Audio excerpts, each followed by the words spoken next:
Hello again, everybody, and welcome to another Zoom edition of ATI. Dan with Brian and Matt. Good to see you fellas again. Been a couple weeks. That's right, Dan. We want to make sure you're okay in your bunker. We see a lot of social media about your dog, but just to make sure you're okay too. Meryl's doing great. She's sitting right below me right now. All right. We got some stuff to get to here. What do you want to start with? Let's start with the NFL schedules that were released last week. I jotted a few notes down about the Patriots schedule, and then we can get to sort of the league as a whole and what any matchups we're looking at or anything like that. I was surprised that they're putting the Patriots on prime time as much as they are. I thought that because Brady left and the team is obviously losing, a lot of their sexiness, if you will, that they wouldn't have been on prime time as much. But they're going to be on Sunday Night Football twice. They're going to be on Monday Night Football twice. And they have a Thursday night game against the Rams. And then they have a bunch of 4 o'clock games, which are, going to be seen by more of the country than just like a regular 1 o'clock game. So I was kind of surprised that they're still putting the Patriots kind of at the forefront of national TV. I don't know what you guys thought of that. A lot of their opponents too, though. I mean, are people that people want to see, right? And then I know that people like I used to watch Gold State because I want to see them lose. Or it's like, I watch, Floyd Mayweather because I want to see him lose. A lot of people are going to be watching the Patriots because they want to see him lose nationally. Yeah. It's like, oh, isn't this great? Like, how many Jets fans, I can't wait till, they're not even 500 and they're going to be like, oh, we'll see, they're not 500 anymore. It's like, just get over yourself. So. It was interesting, right? I'll admit I didn't fully care about it and I didn't look at it till later. But just kind of going through it, I know there was a lot of talk, especially from Sean McVay, about the Rams-Patriots scheduling being on Thursday. He thought that was an unfair advantage to the Patriots. I really don't understand both, obviously, travel, but I don't know. They're playing in LA, so it's not really like it matters. He thought that would be an advantage to the Patriots? Yeah, I'll admit, I didn't fully look into it because Sean McVay complaining about a home Thursday game, especially cross-country, makes no sense. Yeah, the unfair advantage is the fact that Belichick coached the Super Bowl. And then he didn't for the Patriots, not the Rams. That was the unfair advantage. Yeah, what the hell is McVay talking about? It makes no sense. I don't know. But that's an interesting part because it's part of a 3-game road trip where they have the Chargers, the Rams, and I think it's the Seahawks. It's either the Seahawks or the Cardinals, one of the two. So that's an interesting little road trip right there. They'll probably stay out there the whole time. The other thing, and you mentioned the prime times, which I agree with. It's kind of strange, but Brian brings up a good point. The last Monday night game, I believe, is against the Bills. Yep. Which it should be, in theory, according to the way the league should go, should be the battle for the division at that point. Obviously, the Bills should probably be around 500. We think the Patriots are better than 500, but the league thinks they're going to be around 500, 9 wins at that point. So I think that's kind of what that matchup was. At least in my mind, it's supposed to be this is for the division, and we'll play it out on Monday night. Yeah, that's on December 28th. Yeah, I was thinking the same thing when I looked at that, where that's could be for the division title, like you're saying. So that could be a pretty fun Monday night game.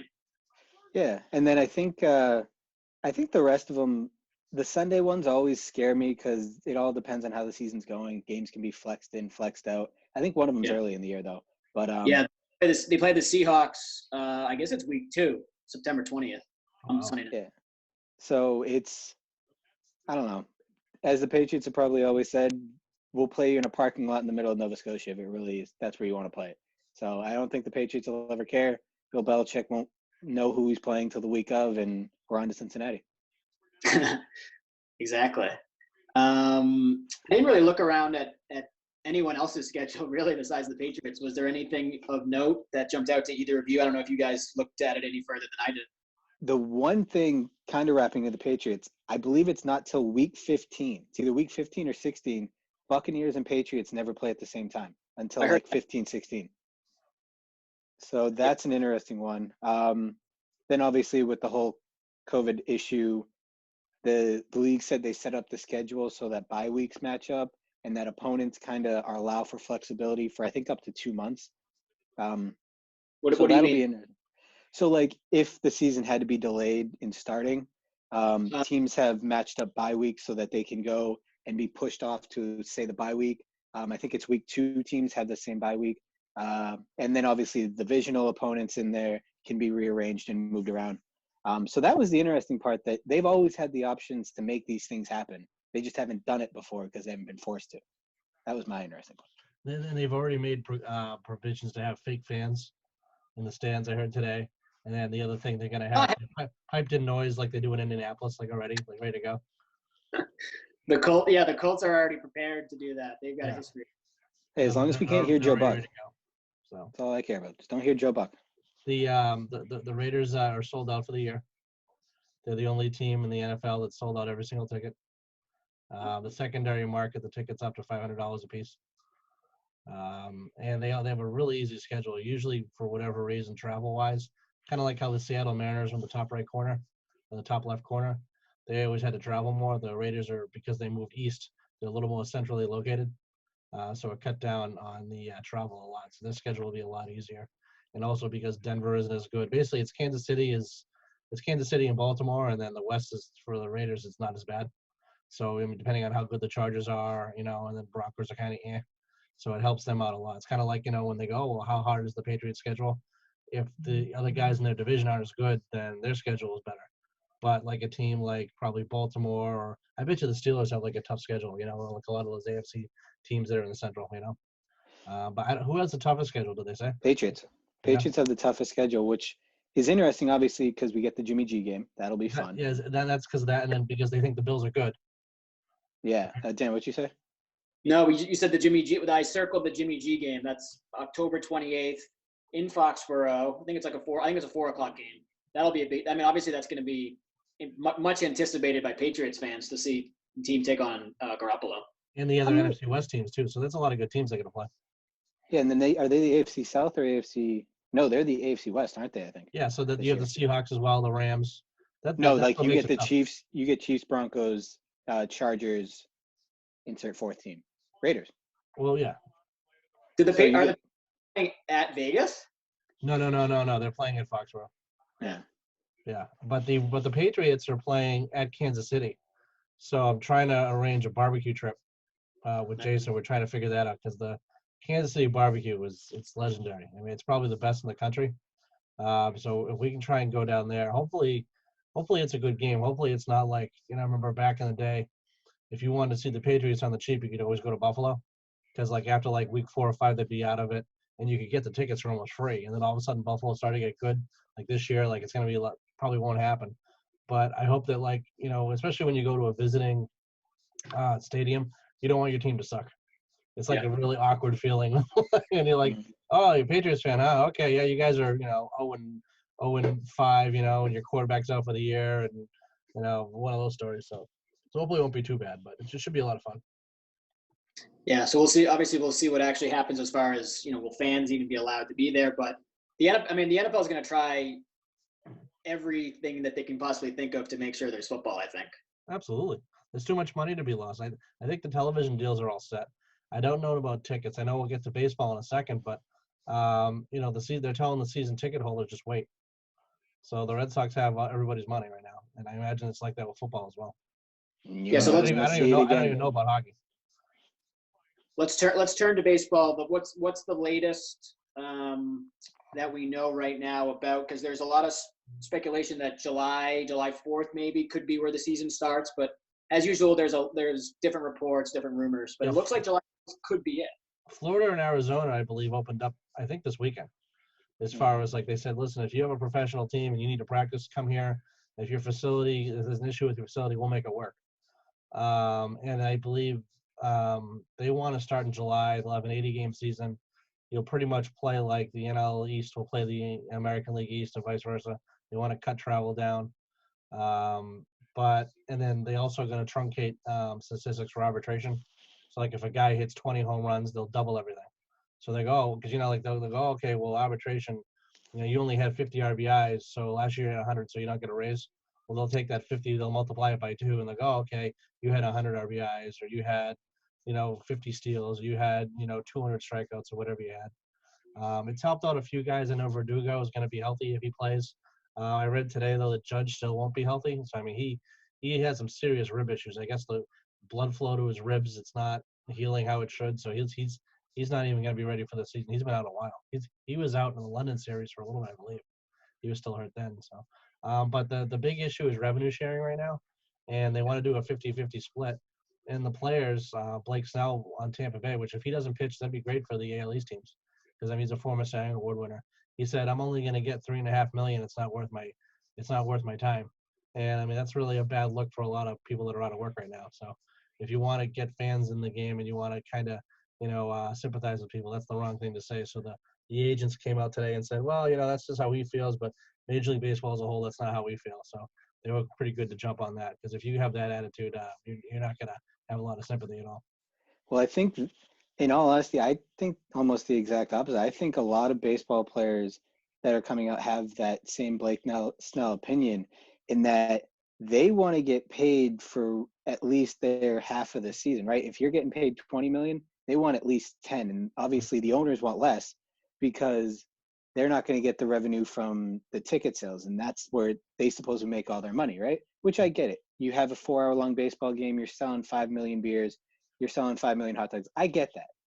But I think this is where, in all honesty, I've come around to. I think baseball either dies as a whole and gets phoenixed as another form of stick and ball, or they come through and the players finally actually have some real authority when it comes to the collective bargaining and the organization. Obviously, they get paid a lot of money, but right now the owners are so stuck in their ways that they're either going to get exploited and the baseball is going to fall apart completely, or they're going to finally have to show some clarity, show some transparency, and say, this is actually how we make our money. This is how much money we have, how much money we spend, share, whatever. And things will actually work the way the rest of the major sports in America work, instead of the 1950s way that baseball is stuck in. Well, they definitely have the strongest union. I mean, they can do whatever they want. I know when hockey had the lockout, it was like, you're taking a pay cut. If you don't like it, go pound sand. Major League Baseball would have said no. I mean, the amount of time you have to play Major League Baseball for a pension is only 2 or 3 years. Where I think hockey, it's like, is it 5? Is it? I mean, it's quite a while. Football, I think it's almost like 6, which is very hard to get. They don't really have a union. They can kind of do what they want when they want. The 50-50 split, I think, is kind of what's going to work. I don't think it's going to go more than that because the 50-50 is actually more than what they get now. But you're right. You bring up a lot of good points, but I think the bottom line is, I mean, they have Korean baseball on ESPN right now. People don't care. People just want to watch something, whether it's horse racing or UFC fighting or, something's got to give. And I think that a lot of people want to compromise, but at the same time, I think, like you said, health is important. But the guys are going to get paid. I think the next year and the year forward, though, I think for all the sports, though, it's going to have repercussions as far as like, I don't know how big Betts' contract is going to be because if you're not making money for half a year, but I mean, a lot of people don't understand Major League Baseball owners, it's a toy for them, the team. They have other interests. They own corporations. They own other things too. So they're also losing money on that end too. So, but in the free agency, I'm really curious to see how that's going to affect a lot of these deals going forward. They also are going to have a universal DH this year, which should be nice. So a lot of guys will get to hit. They said it's a disadvantage for the National League teams because it's like, oh, well, who are they going to use? But I think going forward, I know looking at like JD Martinez, he can go to the National League because I think in the future they're going to have a DH regardless. And he could leave and go get a job somewhere else. Where before that was always something like we never really had to worry about losing David Ortiz to like the Cardinals. But now it's a strong possibility that could happen. Yeah, I feel like we're heading towards a situation where it's just going to be DHs in both leagues. Yep. Yeah. And I think this is kind of the perfect opportunity for a lot of leagues that everything that they've always wanted to either try or they felt public pressure to do, now they can give it a shot. And if it works, they're like, well, this is the perfect testing ground. We're going to go this forward. Mm-hmm. If it bombs, they can say, well, this was Corona times. We had to try something and it didn't work. We'll go another direction. Right. I think a lot of sports are kind of falling into that right now. Well, it was like the NFL draft. They tried a lot of new things. And they're like, well, if it doesn't work, we'll just blame it on Corona. But, I mean, it got a lot of positive. It was the only thing on TV. I think I made that my point a while back. So, of course, a lot of people watch it. But I think there was a lot of parts of that draft that were a lot more enjoyable than they were in the past. And now they want to bring in families into the draft in the future. They want to bring in, maybe you don't need 50,000 people in whatever venue for the draft. Yeah, yeah. I haven't heard any reports or rumors, but maybe I haven't been following it closely as far as the NBA and the NHL resuming. Has there been anything out there? The NBA opened, they had like this 30-page memo or something crazy where it was like, you can go to practice on the 18th, but you have to be within 12 feet away from each other. So you You can have to have. practice. Yeah. What was it? Was it Matt? You Go have to- to have. It's. Sorry, Dan. What was that? No, I was just you can like go to the workout facility or whatever. Yeah, you can go in, but you can't touch any doors. You have to have one basketball per one shooter with one rebounder, and the rebounder must sanitize the ball with a rag after every single shot when it touches the ground. Really? You must wear a mask. You must wear gloves. You can't shower or use any of the facilities. Anything must wait till you get home. Right. The doors are propped open at all the facilities, so literally anyone can walk in. God help And Robin Williams with this list. Probably. And I think the last one is the temperature is being taken at the door amongst everyone that walks in. Right. Which you have that, but then you have other states saying that, yeah, just come down, play. You have Wisconsin saying, yeah, come to the bar without a mask. Florida, you can go play baseball, fight UFC. It's just an interesting. And the NHL, unfortunately, like you mentioned, Dan, they're living off basketball because I think it's 82%, 85% of arenas are owned by the NBA team that are leased to the NHL team. Obviously, the Garden is different. That's The opposite. Yeah. Yeah. But I think a lot of them are based on the basketball, and because you have to share arenas, that's where a lot of the issues are arising, where it's not just you have to worry about 12 basketball players. You have to worry about 12 basketball players and 25 hockey players. So Yeah. How long do you think you wait, though? I mean, 3 years from now, someone's probably going to still contract the coronavirus. Do you wait till there's a vaccine before you open everything up, or at some point you say, listen, this isn't sustainable. People need to work. People need to enjoy themselves. Do the best you can. Like, what do you do? So I assume did you both of you guys see press conference today or yesterday? He posted on Twitter. No. So he posted an emergency press conference that, not to like Humbleberry or whatever. I've had that. But I didn't actually watch it. So I'll admit, and it's unpopular opinion, but I've had that opinion that he stated for a while, and that's that the goalposts keep getting moved for every single sport and in our real lives. The goalpost every day is a new destination, and at some point, sports. I'm going to stick to the sports side of things. Sports need someone to take a chance and say, look, we know we might get the virus. We might have it infiltrate our organization. But we need to take a chance going forward to be as safe as possible, do things the correct way, and just see if it works. If it doesn't, then we know. But it's like the whole Schrodinger's box thing, right? Schrodinger's cat, whatever it's called. You never know what the other side is. For all we know, hypothetically, every sport could open up tomorrow and nothing happens. Right. Or every sport opens up tomorrow and they all get corona and they all go downhill, right? So it's one of those things that if you keep pushing the goalpost farther and farther and we wait till, say, everyone's cured, we might never have sports again. You might never. So that's my And the unpopular sports is opinion. one thing, but I feel bad there's a lot of businesses out there where they'll never go back to work, or like most small businesses, I think like 80% of them fail in the first year anyway.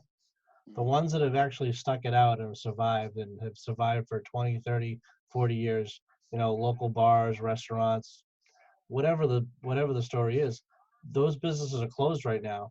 And I mean, they got the loan program, they got all these different things you can do, but at what point do those people, like, I heard a guy get his license suspended as a barber today because he was like, I'm not going to close and people need haircuts or whatever. And the state actually suspended his license. Or they got other states where, I think it's New York, where you're arresting people for 3 people hanging out together. It's kind of like, isn't there other issues we can look at? I understand what you're trying to do, but that's when you have a conversation like, hey, listen, this is the situation, you talk to the people first, but we're in May right now. June's coming up. I like the cover in your face. I mean, it's like, unless you're sneezing on people, I really don't know what that does. You shouldn't have done that like 3-4 months ago. Like now it's just kind of like it's a mental thing, I think, for people, like a courtesy thing. I don't know really how much it does. The wiping stuff down. I mean, I don't know. I mean, I really question a lot of how much of an impact this stuff is really making, Yep. Well, should we transition to Last Dance? Sure. The thing that jumped out to me at episode 7 and 8 was Michael Jordan basically defending his competitive nature. And one of the episode 7 basically ends with him about to cry, basically, and really just defending I think he felt like he was defending his integrity, defending just himself as a person, really.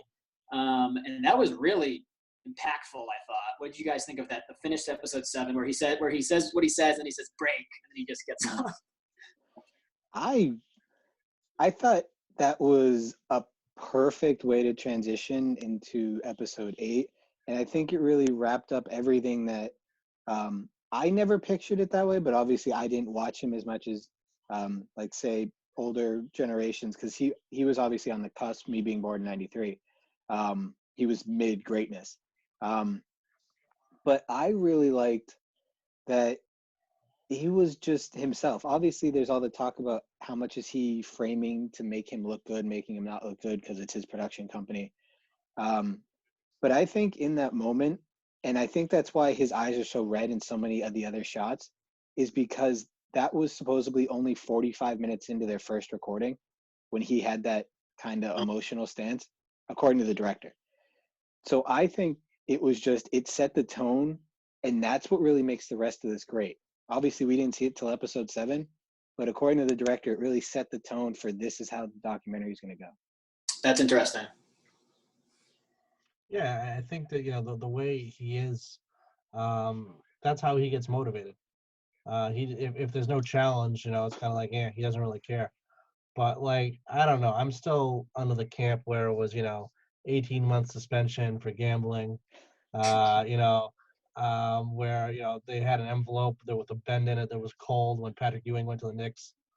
There's a lot of conspiracy theories, in the NBA, and David Stern, he's dead now, so you really can't grill him too much on it. But he's like, oh no, I wouldn't have suspended him. And then one guy goes, they wouldn't suspend a guy who was making the most in the NBA and blah blah blah. And I didn't realize this before he got suspended. He was only making like $3-4 million a year. It wasn't until he came back. Now you're just saying he got suspended. Yeah. It wasn't until he was making a lot more money that because remember the last couple of years he played, he was making like 25 a year or something crazy. But remember the whole thing about Scottie Pippen, how like he was making like $1 million a year. Yeah. And then Jordan left, and Scottie Pippen was the best player in the NBA, which I didn't think Scottie Pippen was ever the best player in the NBA ever. Not with Jordan or without Jordan. Olajuwon was better than Scottie Pippen. But Pippen was never even those the year and a half when Jordan was gone. He wasn't like the best player, but he certainly stepped up his game that year. Oh, I think he was definitely a great player, and I think he was better than Will Perdue. I think he was better than Luke Longley. I think he was better than Tony Kukoc. But I don't know about Tony Kukoc. I don't think he was better than Mike. I don't think he was anywhere close to Michael Jordan's level. He was more of a facilitator. He liked to pass the ball. And he's what everyone wants Ben Simmons to be. If Ben Simmons ever could learn to shoot, he would basically be what Scottie Pippen was. Maybe not as good, but the same type of player. But I love that when Scottie Pippen's on the bench and it's like, oh, Kukoc is going to take the last shot, and he just throws a fit. And like Jordan's like, make sure to cover these. We got to talk about this. Make sure you include that in the documentary.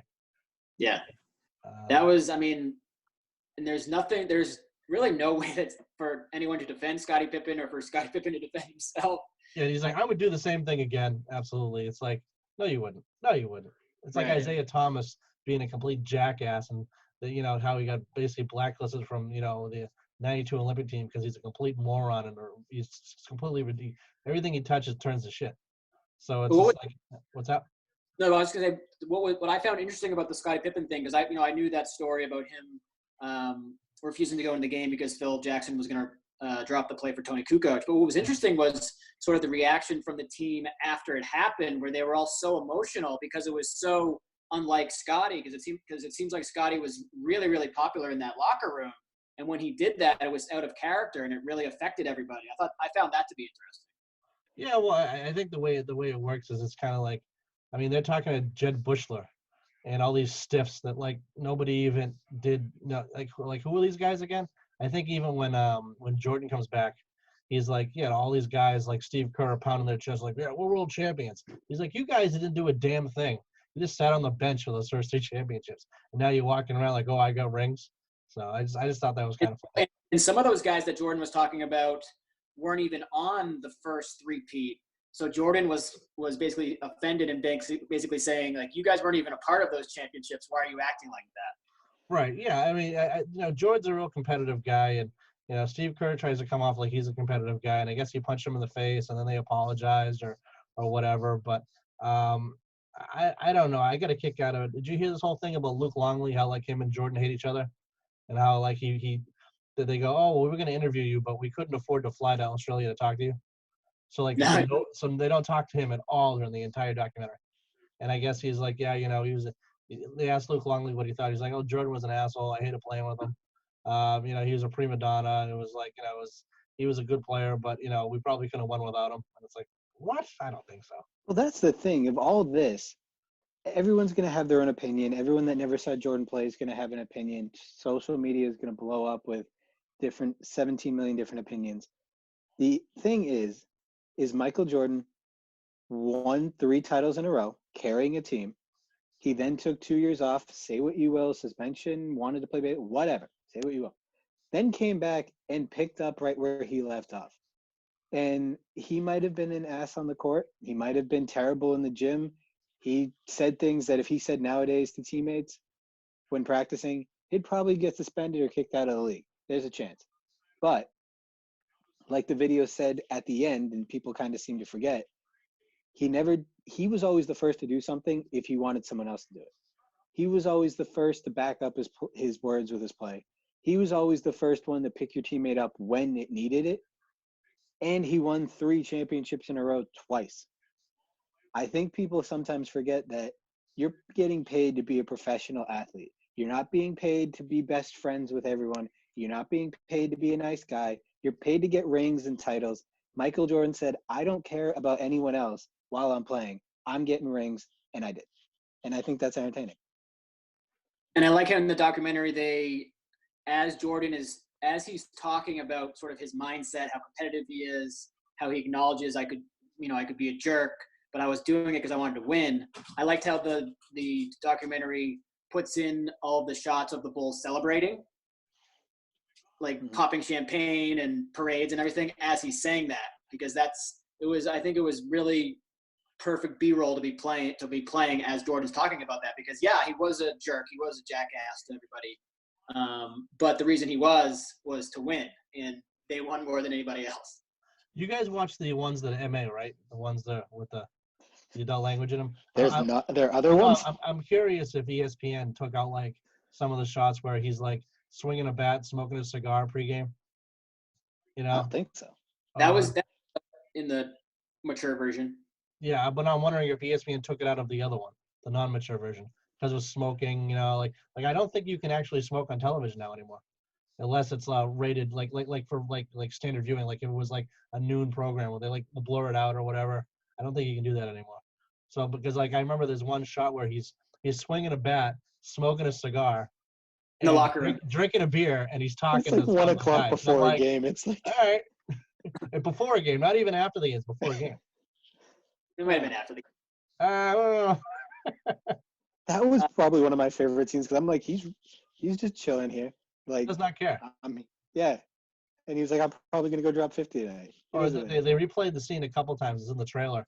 The little kid runs up for an autograph, and then he does a burnout, and he peels out in his Corvette.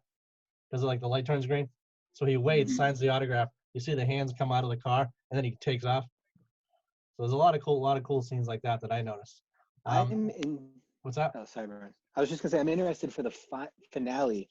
I'm really interested to see how this all wraps up, because I think this is what people thought at the beginning. What is Jordan going to be portrayed as? And I think the first 6 episodes, it was Jordan's competitive, but all in all, the team got together. They just hated Krause for the most part, right, and Horace Grant. But I'm interested to see after 7 and 8 what it looks like from there. It's too bad they just couldn't get rid of Krause. Spoiler: they win the 6th championship, and then Jordan retires. But if you own that team, don't you just get rid of Krause? What?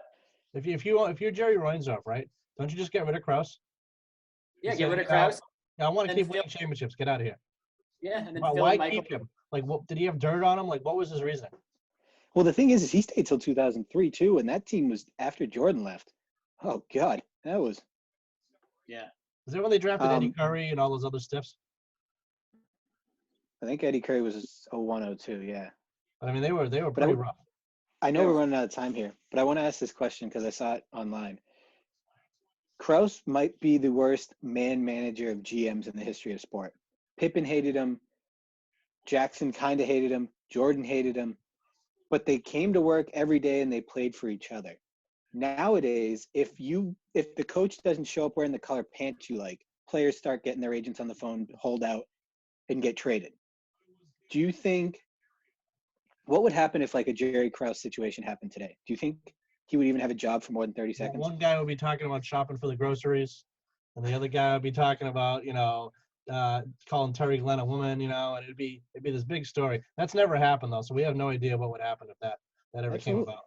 You make a good point, Matt. I think Krause would, with his style, that he would have a hard time surviving in today's world. He'd be like a Dan Duquette, and the Red Sox were like, "Sorry, we want to win championships. Thanks for building the team, and get out of here." Or the Dombrowski on the other side. Thanks for ruining the team. See ya. Yeah. Oh, by the way, go pay all these guys a bunch of money. Oh, by the way, it's your fault. You're fired. Yeah. So the final 2 episodes air Sunday. Obviously we know how it ends. We know that he hits the shot against the Jazz, but the Eastern Conference Finals series, which will I guess probably start the 9th episode against the Pacers. Well, they still have to go through 95, don't they? What? Or they still have to go through the 95 championship too, don't they? No, they already did the championship when he came back. Remember he was crying in the locker room. Oh, so then talking about 98, the final season. They're going to go through the Eastern Conference Finals against the Indiana Pacers. That with Larry Bird as the coach. Right. That was a phenomenal series. It was a 7-game series. The Pacers almost beat them. Reggie Miller had a buzzer beater shot. I think in Game 4, maybe it was like a classic shot. That was a great, great series. I'm looking forward to see what they get into about that, because obviously everyone talks about the NBA Finals against the Jazz and Jordan hits the winning shot, but that series against the Pacers, man, that was a slugfest. Hey, Reggie's going to retire Jordan, right? Didn't happen. Well, he did retire, but he beat him. All right, fellas. So we'll watch the final 2 episodes, and we'll gather next week and see what else is happening. All right, sounds good. Sounds good. Brian, Matt, I'm Dan. Spin the damn music. We'll talk to you soon.